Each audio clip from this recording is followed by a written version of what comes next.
The new Iowa poll finds 32% of likely caucus-goers saying they back Biden as their first choice, 19% Sanders, 11% O'Rourke, 8% Massachusetts Senator Elizabeth Warren, 5% California Sen.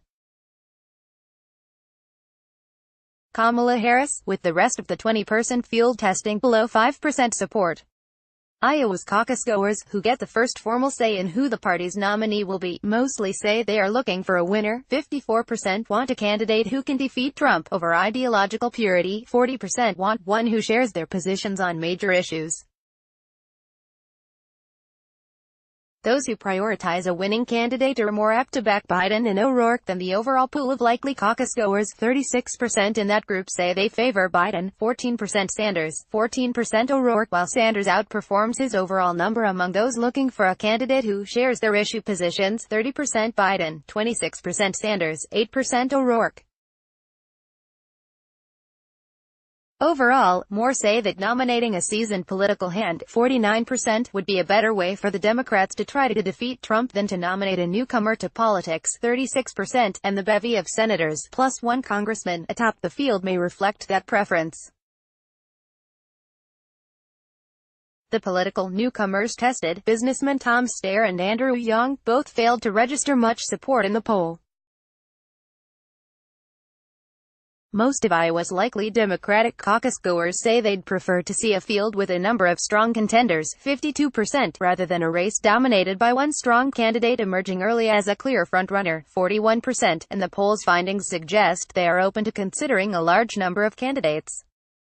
That's a contrast with the mood of Democrats nationwide, a majority of whom, after a bruising 2016 nomination battle that lasted through the entire primary season, say they are hopeful for the quick ascension of a frontrunner, according to CNN's poll. Beyond the horse race question, the Iowa survey asked likely caucus-goers if they could ever consider each of the candidates tested in the poll who they did not choose as their first or second choice candidate, or if they would never support that person.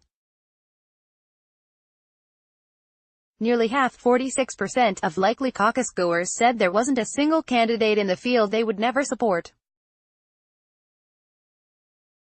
Another 12% said there was only one candidate they would rule out. And many of those tested in the survey remain unknown, even to Iowa's politically active caucus-goers. Majorities said they could not offer an opinion on 12 of the 20 potential candidates when asked a basic favorability rating.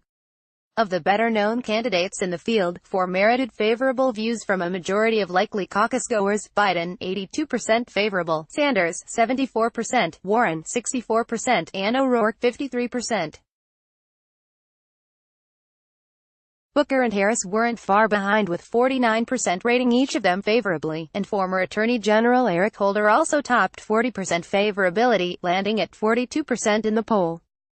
Although Holder doesn't register much support as a first or a second choice, just 1% say they would put him in their top 2 right now. 50% say they would ever consider backing him for president, a higher number than just about anyone else who ranked that far down the first choice scale. New York Senator Kirsten Gillibrand also comes close, with 48% saying they'd consider her, though her favorability rating is a bit lower at 35%. What Iowa Democrats seem certain about is that they don't want to see another run from Hillary Clinton. Almost 3/4 say that if she were to get in the race she would detract from it, 72% say so, and her favorability rating is narrowly upside down, with 49% holding an unfavorable opinion versus 47% who have a positive view. 2 others who have flirted with presidential runs are also seen as more apt to detract from the race than to add to it: Oprah Winfrey, 55% say she would do more to detract than add, and Howard Schultz, 55% detract.